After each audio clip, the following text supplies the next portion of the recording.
Então, turma, nesse vídeo aqui a gente vai fazer um curso introdutório de Python e para isso a gente vai contar de novo com a presença do Guilherme Silveira, que é um dos fundadores da Alura, e ele tá aqui ao vivo comigo. Gui, tudo bem, meu cara? Beleza, Felipe, e você? Show, eu tô ótimo porque hoje o dia vai ser massa, vai ser extremamente prático e o jeito que a gente bolou de como atacar esse assunto de inteligência artificial, começando por Python, na minha visão foi muito legal.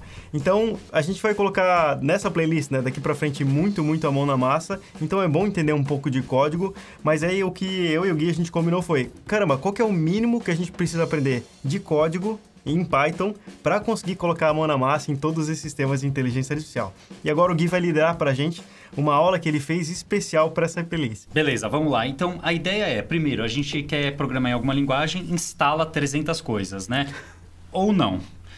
Eu acho que o JavaScript é super poderoso, por exemplo, né? Porque abre aí um editor de texto e sai digitando, né? E o navegador você tem, então você já tem a coisa executando, tá se divertindo. Se é que você faz isso, né? Se você quiser, você aperta um F12, ou seja lá o que for, e sai digitando na página que você tá mesmo, né?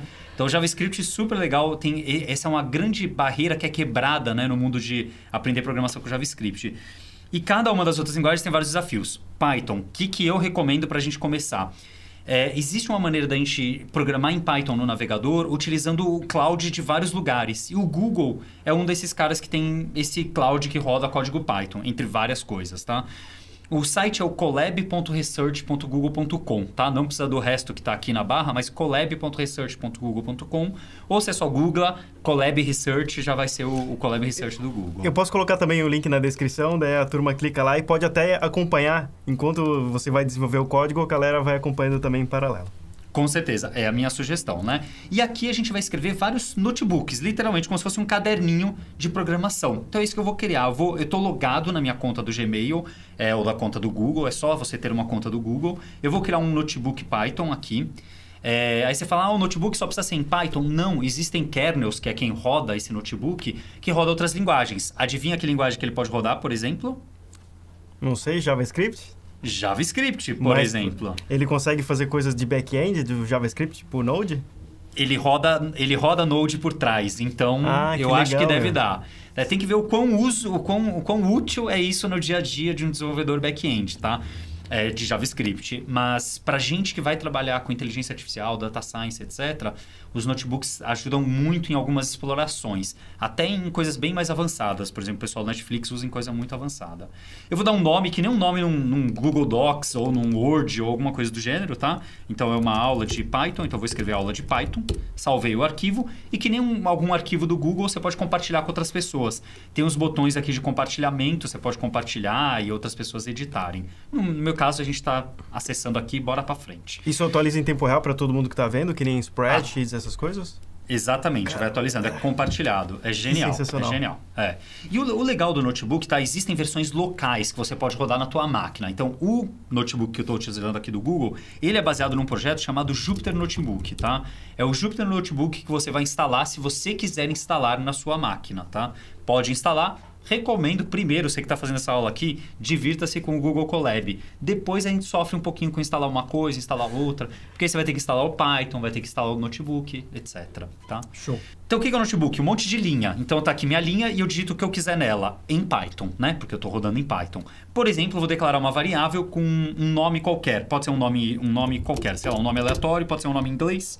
Vou digitar Michael, tá? Eu não sei digitar Michael, eu acho que é assim que digita Michael. É assim que digita Michael? Deve ter várias formas. Assim, deve ter várias formas. Talvez seja Michel esse, né? Não sei. Pode ser. Pode ser Michel. Então vamos Michel e print nome para imprimir o nome, tudo bem? Então vamos imprimir um nome qualquer. Beleza, tá rodando, tá demorando. Demorou. Aí você fala, quebrou. Não quebrou. O que acontece é que isso daqui é só uma casca, né? Como se fosse só o front-end, literalmente. E ele manda rodar esse código num back-end que tem Python lá no cloud do Google, seja lá qual for essa máquina. Então, a primeira vez que você roda uma linha do seu notebook, quando você abre ele de novo e roda, ele meio que está startando esse kernel, ele está startando esse espaço, né, com uma máquina lá, seja lá o que for a configuração, seja virtual, se não for, não importa, né? Então, a primeira vez demora um pouquinho, que demorou, mas rodou, imprimiu, Michel. Tudo bem até aqui? Tudo bem. E aí uma das coisas que eu percebi foi, por exemplo, que eu vim de JavaScript, ou minha linguagem principal hoje é JavaScript, se coloca, por exemplo, ou var, ou let, ou const, antes do nome da variável. No Python não é assim? Mas no JavaScript é obrigatório? Eu vejo bastante não código é obrigatório. Não é obrigatório. Tem muito código sem, com certeza. Mas no Python também tem essas regrinhas? No Python a gente também não precisa. Aí existem algumas coisas que a gente consegue fazer e algumas coisas para quem vem do mundo tipado ou do... né, em que a tipagem tem um papel mais importante, como Java, onde os tipos fazem um papel muito forte, né? Você vê por todo lado o nome dos tipos vazando, né? Você tem certas características, em Python você vai... Né, em JavaScript você vai ter outras, em Python você vai ter outras. Então, realmente não precisa dizer se é uma variável, se é uma constante, se ela é local, se ela não é. Mas tem situações em que você vai querer deixar explícito que essa variável é local por causa de um lambda. Então, vai ter algumas situações... Ou não local por causa de um lambda. Tem situações específicas. É comum tocar o barco assim mesmo, só digitando o nome que a gente quer para a variável.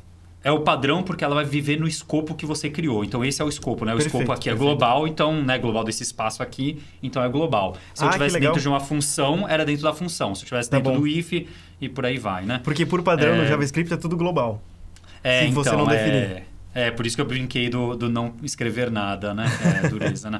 É o mundo que eu vivi de JavaScript quando eu era bem novinho. Era assim que eu programava em JavaScript. Beleza, então, uma variável. Aí já, então, jogando... Eu vou aumentar um pouquinho a fonte aqui, porque, em geral, as pessoas estão vendo numa tela um pouco menor, às vezes é celular. Tá. Então, é bom dar uma aumentadinha. Nome foi uma string, né? Eu poderia só declarar a variável nome, tipo nome igual a Guilherme, tá?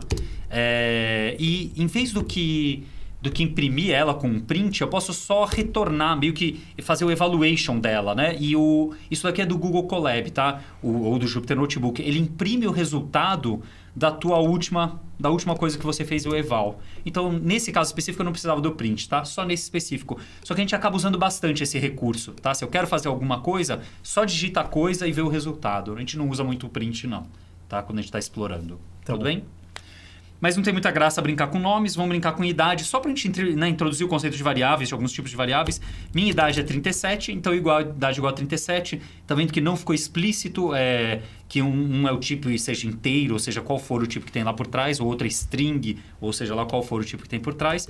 Mas você trabalha com esses tipos de uma maneira implícita, né? Como no JavaScript, muita parte das vezes está implícito os tipos, né? Tudo bem? Perfeito, tá tranquilo. Idade mais 3. Estou somando 3 na idade, minha idade daqui a 3 anos. Rodei, não atribuí a variável nenhuma, só rodei para ver qual era o resultado, tá? É óbvio, né? Se eu imprimir a idade agora, continua sendo 37, porque não tem graça, a idade ainda é 37, né? Não reatribuir. Se eu fizer a idade igual a idade mais 3 e imprimir a idade igual a 40, e a partir de agora, idade é 40. Tudo bem? Perfeito. Uma outra coisa legal do notebook é que você pode voltar aqui atrás e executar de novo esse cara. Aliás, eu estou digitando Shift Enter, tá? Eu estou apertando Shift Enter para executar. Eu podia clicar no Play. Nada prático. Shift Enter, muito mais prático. Mas você pode ir executando e de repente você volta e fala, não, deixa eu executar aquele pedaço de novo porque eu queria fazer uma outra coisa, sabe? Você mudou, o nome não é mais Guilherme, o nome agora é Maria.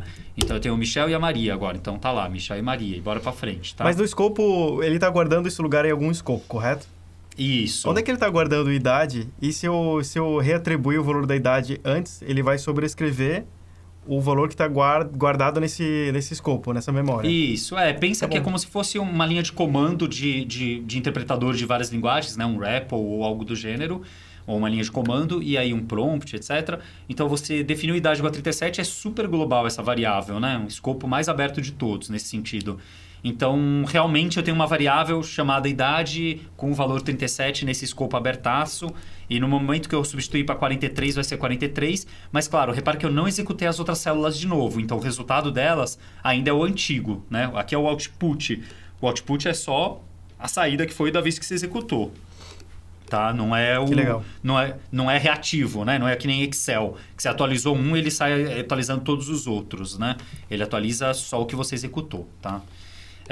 Nome variável, beleza? Desculpa, variável, definir variável. Aí todas as brincadeiras, né? De operadores e por aí vai, tá? Várias brincadeiras do gênero. Eu queria cair para função, porque a função é o caso super comum que a gente acaba utilizando no dia a dia, né? Então, a função, vou definir uma função que recebe uma idade e devolve a idade mais 1. Simples, mas a gente vê parâmetro e vê retorno, tá? Então, function mais um ano recebe a idade e devolve a idade mais 1. Muito fácil. Quer dizer, isso daqui não é Python não, né? Isso aí parece JavaScript. Parece JavaScript, eu não sei se eu errei, porque faz muito tempo que eu não programo JavaScript. Def em vez do que function, tudo bem? Mais um ano não é camel case, a gente usa... esqueci o nome desse padrão, underscore, né? Underscore, eu acredito, o nome oficial, né? Ou snake case, alguma coisa aí, assim. Então aí, beleza. Snake case. O parâmetro é o mesmo, então por padrão... Quer dizer, eu tô achando que é o mesmo, né? Faz tempo que eu não programo em JavaScript, ainda mais nas versões mais modernas. Existe type hints hoje em dia em Python, existem algumas outras coisas que dá para fazer. A gente não usa chaves, tá? Não vai usar chaves. O que a gente usa para indicar que eu estou dentro de uma função, quer dizer, eu abri um bloco de código, é o 2 pontos. Então eu comecei um bloco de código. Então tudo que estiver agora tabeado, e aí está o segredo, eu tenho que dar um tab. Tá vendo aqui o meu tabzinho? Tá tabeado.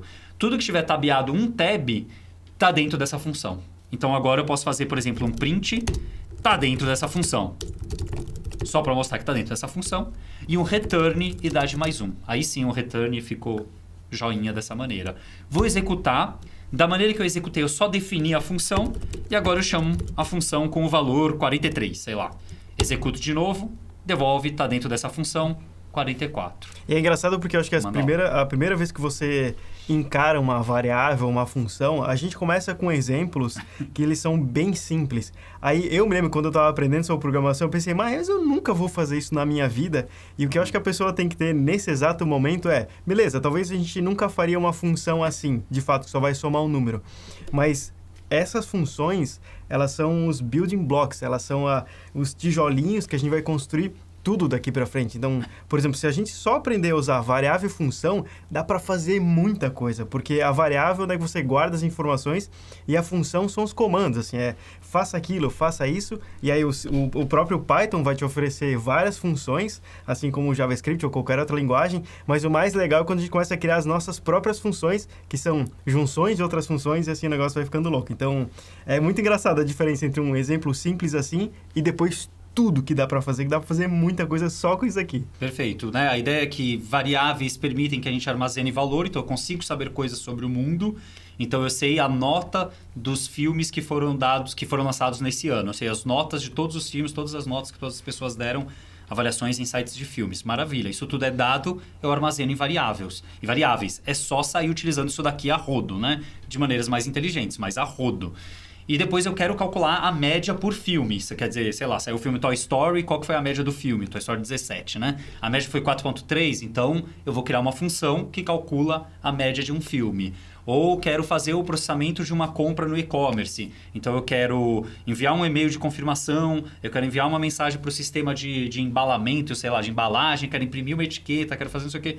Quer dizer, é uma função que vai fazer várias dessas coisas. Quer dizer, é uma maneira de compor esse comportamento, né? Tem 1000 maneiras mais complexas de fazer isso. Total, mas o importante é que não tem nada de mágico, assim, é isso daqui mesmo. Não tem como descer mais do que isso, porque daí você desce para uma outra linguagem mais low level. Então, é maravilhoso isso, o começo. Perfeito. Aí, né, isso aqui acho que é tão realmente, né, o building block de hoje em dia das linguagens que a gente usa, que vai ter aquelas linguagens que vão tratar funções como valores, né? E aí a gente entra na coisa meio abstrata, acho que não é o nosso objetivo aprofundar tanto, né? Mas no mundo funcional a gente vai ter toda aquela discussão de que funções são objetos de primeira classe e aí por aí várias coisas, né? Aqui também a gente vai ter, tá? Funciona, é maravilha, mas não vai ser o nosso foco, né? Tá. Vamos para um caso mais complexo de variáveis, assim a gente vai explorando mais a linguagem, pode ser? Tá ótimo. Então, um caso que eu citei são vários filmes. Eu tenho vários filmes. Então, eu vou criar um filme 1. O filme 1 é o Toy Story, que deve estar no 17 hoje em dia, não sei qual que tá. Filme 2, um filme gosto muito, a Xuxa e o Alto Astral, contra o Baixo Astral, não lembro o nome do filme mais. E o Baixo Astral, sei lá. Xuxa e o Baixo Astral contra o Baixo Astral. E por aí vai, né? Filme 3, com certeza tem outros filmes muito bons. Tem algum filme que você gostaria de recomendar aqui na nossa lista? Matrix é meu filme favorito, Matrix 1. Matrix é o único Matrix, né? É um, tá. É assim que escreve, né? Eu espero que sim, né? E por aí vai. É óbvio, não faz sentido a gente ficar criando uma variável para cada filme, né? Cada filme aqui está sendo representado por um texto, né? Por uma string. Porque a gente não sabe quantos filmes a gente vai ter. Vou ter que criar filme 17, filme 18. Então, é claro, como todas as linguagens costumam ter, né? Tem algumas que de propósito não tem para para sacanear a gente, tem alguma estrutura para armazenar vários valores de uma vez só. Então, pode ser, não tem problema, mas a gente pode criar uma variável chamada filmes e colocar, olha, entre colchetes, colocar uma lista de filmes, tá? O termo aqui é lista, é uma lista que eu estou criando. Então, eu vou criar uma lista que tem o Toy Story 17, que tem o Xuxa contra o Baixo Astral. Eu não lembro se tinha o artigo ou não, vai ficar sem artigo agora. E o Matrix 1, que também, imagino que não tem o número 1, mas vai com o número 1. Justo. Mesma coisa, filmes, só para imprimir os filmes. E aí a gente tem os 3 filmes dentro de uma listinha. Uma pergunta para fazer de comparação? Perfeito. Bora e aí eu frente, imagino tá. que, obviamente, em vez também de colocar a string, né, a versão texto, eu posso colocar dentro dessa lista a própria variável que a gente declarou antes. Por exemplo, eu posso colocar o filme 1, filme 2 e o filme 3. Filme 1, filme 2, filme 3. Vai mudar um pouco, né? Porque agora a gente vai ter a Xuxa contra o Baixo Astral, né? Tá bom. Essa deveria ser a diferença. Perfeito. Então, a Xuxa contra o Baixo Astral. Tá lá, tranquilo, com certeza, Ótimo. né? Então, as referências para esses valores aqui específicos, que são essas 3 strings, né? A gente pode utilizar como conteúdo, né? Como valor para a nossa lista. Tranquilo, como a gente faz. E aí, Gui, essa lista de coisas, no JavaScript a gente chama de array. No Python também ele recebe o termo de array? É aquele dilema da computação, né? Existe o termo formal de como a coisa é implementada e existe o dia a dia da conversa, né? Da conversa entre nós, programadores e programadoras. Na conversa programador com programadora, eu pessoalmente não estou nem aí do que a gente chama isso, tá? Se eu chamar isso de lista, chamar isso de array, chamar isso de sequência, chamar isso de um monte de filme, tô super de boa, porque para nossa comunicação, em geral, isso é suficiente, né? Tá. O termo correto aqui, isso daqui, na linguagem Python, é chamado de lista, tá? Legal. É chamado de lista mesmo, tanto que você vai instanciar uma lista, se você quiser, explicitamente, através de list, tá? Se você quiser legal. ir Perfeito, explícito, você vai ver que aqui eu vou ter uma lista, é a mesma representação aqui com o colchetes, tá? Ótimo. Mas, por trás dessa implementação de lista, adivinha o que a gente tem? Um array. Então, pensando como essas coisas são implementadas por trás dos panos, né? A gente pode ter listas ligadas, pode ter arrays, pode ter outras estruturas de dados. Então, quando você entra no baixo nível e vai aprofundando, tem outros termos. Por isso que eu falo, sabe? Eu não me preocupo muito. O certo seria falar lista aqui. Mas se a gente falar o que a gente quiser, eu tô super de boa, não tô triste. Tá bom, show. Beleza. Outro caso super comum. Quero passar por esses filmes... Primeiro para imprimir eles, né? Um em cada linha. Só para mostrar, olha, os filmes que existem no meu sistema são tananã, tananã, tananã. Pode ser? Pode ser, tá ótimo. Então vou criar uma função, imprime filmes, que recebe uma sequência de filmes, uma lista de filmes, e tem que fazer alguma coisa com esses filmes. A gente viu que se eu der um print filmes, provavelmente vai imprimir nesse formato, né? Porque é o formato que foi devolvido. Mas eu queria imprimir antes, olha, a lista de filmes que eu tenho os filmes estão disponíveis, a lista é disponível. Eu vou chutar que é plural, que é singular. Vamos lá. Definir a função, imprime filmes, vou passar os filmes como parâmetro, invoquei. Funcionou, mas não é o que eu queria, certo? Até para deixar mais claro, o nome das variáveis que eu escolhi são ruins para esse tipo de exemplo, né? Por quê? Porque aqui fica filmes, fica parecendo que é tudo a mesma variável, e não necessariamente, né? Então aqui eu poderia chamar de filmes que quero imprimir. Ah, perfeito. Né? Só estou colocando assim super longo para deixar claro que aqui eu vou receber, né? Aqui eu estou passando o resultado, o valor dessa variável, que são esses 3 filmes, maravilha. Então eu passo. Quando ele chega dentro da função, ele chega referenciado através de uma variável que se chama filmes que quero imprimir. Então é esse valor, o valor referenciado por filmes que quero imprimir, que eu vou imprimir, né? Perfeito. Então tem todo aquele problema, a questão do escopo, né? Eu vou definir de novo, rodar de novo. E o que você falou, que eu posso rodar quantas vezes eu quiser. Se eu rodar 3 vezes, né? Definir uma vez, rodei 3, vai imprimir 3 vezes. Perfeito. Né? Só que aí vem essa questão, eu tinha falado, olha, eu queria imprimir um em cada linha. Para imprimir um em cada linha, eu precisava primeiro ser capaz de pegar o primeiro elemento, o segundo elemento, o terceiro elemento. Então como que eu acesso, tipo... O elemento 7, o elemento 2, quer dizer, um elemento aleatório. E tem um nome formal isso, né? Como é que eu faço acesso aleatório? Qualquer lugar da minha lista. Eu vou falar filmes. Lembra que a lista é um colchetes? Então, colchetes nela. E a posição. Então, eu vou pegar o filme 1. E aí, aquele cuidado que a gente tem em várias linguagens de programação. O filme 1 é o que está na segunda posição. Porque a contagem começa com 0. Né? Então, em maior parte das linguagens de programação, contagem começa no 0, em arrays, em listas, etc. Então, o primeiro filme mesmo é o 0, tá? É o 0. Perfeito. Tudo bem? E aí isso retorna o valor normal. Retornou o valor normal. Aqui só retornou o valor. Poderia imprimir, em vez do que o filme 0, poderia imprimir o filmes 1, que não tem muita graça, porque a gente já sabe que é a Xuxa. Filmes 2, que é o Matrix 1. E o filmes 3, que não faz sentido, porque a gente só tem 3 filmes e eu tô pedindo a 4ª posição. E aí, quando eu chamo ela, ele dá um erro, tá? Ele joga um erro para mim, que você tá tentando acessar um espaço fora do espaço que ele consegue te fornecer dados, tá? Legal. Não tem essa posição. Até aqui tudo bem. Aí você fala, tá bom, Guilherme. Então, uma coisa que é super tranquila. Até aqui eu acho que não tem nada que você fale, nossa, é inovador comparado a JavaScript. Não que JavaScript não vai ter as coisas que a gente tem. Todos vão meio que ter tudo, de maneiras um pouco diferentes. Uma coisa que eu gosto muito de Python, que logo no começo facilitou, é... Se eu quero pegar o último filme, então eu quero o último. Em muitas linguagens você vai ter que ver quantos filmes tem lá dentro, pegar aquela posição, -1 e tirar de lá de dentro. Já que é -1, é o último, né? O último é o -1. -1, então imagina que o 0 é a posição, é o primeiro, certo? O 1 é o segundo, o 2 é o terceiro. -1 é o último, então esse daqui é o último, Matrix 1. -2 é o penúltimo.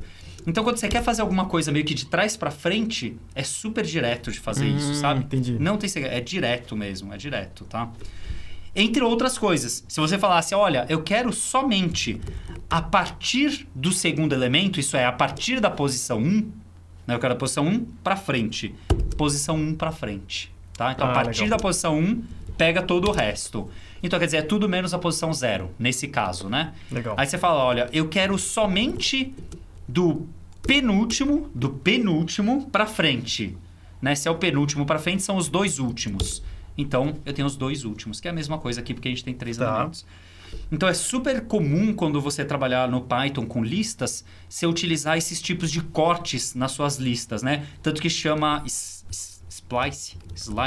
Tem o slice, tem o splice, Ixi, gente, slicing, dicing, splicing, é isso aí, né? Toda a brincadeira aí de você cortar e recortar e fazer essas coisas do gênero, né? JavaScript, imagino que tem as suas maneiras também, né? Tem, mas o JavaScript, ele nunca foi, por muito tempo, ele nunca foi uma linguagem boa, assim. Eu acho que só nas últimas versões que ele está começando a se tornar uma linguagem boa de verdade, mas eu, pessoalmente, sinto falta de muitos métodos construídos dentro da linguagem. O bom é que você pode depender do ecossistema, então tem muitas bibliotecas que compensam isso, mas eu não duvidaria que o Python fosse uma linguagem muito mais madura nesse sentido para entregar muito mais coisa pronta já.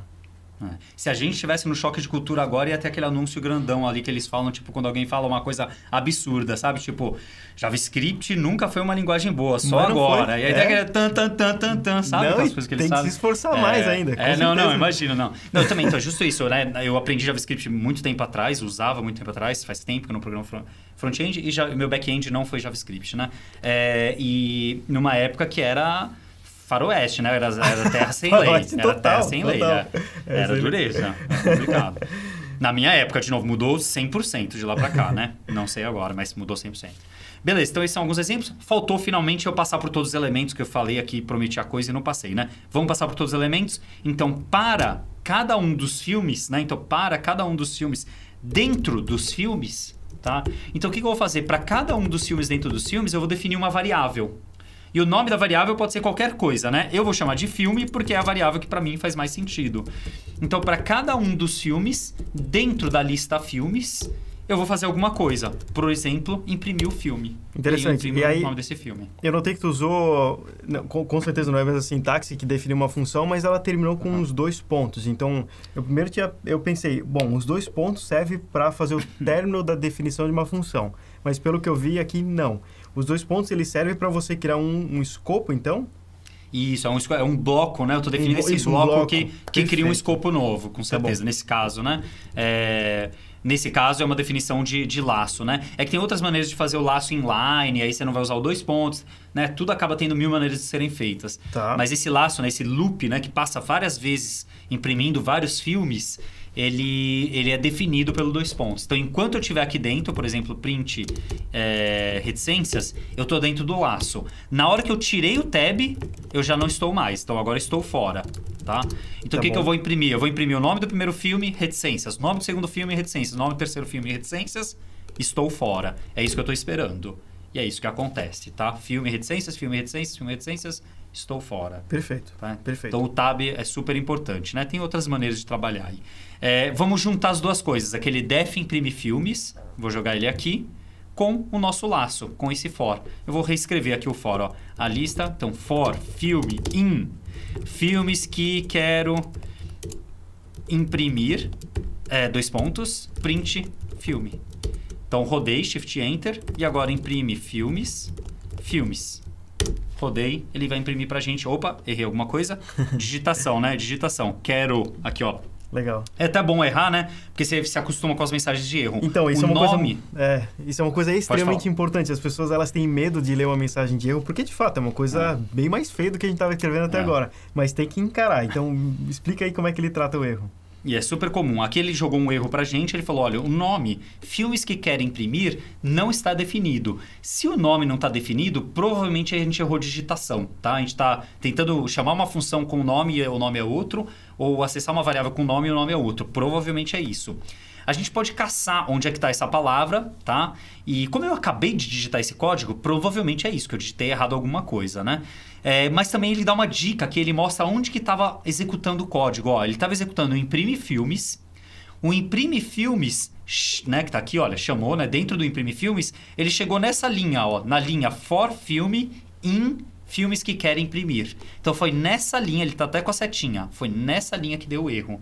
Então eu posso vir aqui na linha e ficar tentando descobrir qual foi o erro, né? Com a informação da linha, quem invocou essa linha e qual foi a mensagem de erro, eu tento descobrir qual foi o meu erro. No meu caso, o erro foi de digitação. Perfeito. Executo os dois. Maravilha. A lista de filmes que eu tenho disponível. Então a gente viu variável, array, lista e funções. Falei array, lista. E eu queria só mostrar um último exemplo que é super comum, que todo mundo pergunta quando vem pro Python, porque vem de outras linguagens similares. Se eu quero armazenar vários dados, por exemplo, o nome e a idade do Guilherme, tudo bem? Ou o nome do filme e o ano que o filme saiu. Então, eu vou colocar o do Guilherme, tá? Vou definir, então, os dados do Guilherme, vou definir a variável dados. Só que agora eu queria falar que o nome do Guilherme é Guilherme. E eu queria falar que a idade do Guilherme é 37, tá? Então, isso tudo aqui, isso aqui não é uma lista, não é colchetes, tá? Não é colchetes, volta atrás. Isso daqui é o que a gente chama de um dicionário, tá? Por que um dicionário? Porque ele lembra um dicionário, né? Quando você olha o dicionário, o que você olha? Você vê lá o dicionário, a palavra aula. É o que está do lado esquerdo. Do lado direito está a definição de aula, o valor de aula. Então, você tem uma palavra, uma definição, que é uma chave, e um valor. E o dicionário é isso, é uma chave e um valor. Uma chave e um valor. E você poderia ter outras chaves e valores, né? Então, empresa, 2 pontos, Alura, e por aí vai. Chave, valor, chave, valor, chave, valor. Podia colocar em várias linhas para ficar mais bonito, né? Colocaria em várias linhas para ficar mais bonito, tá? Posso imprimir esse dicionário, tá?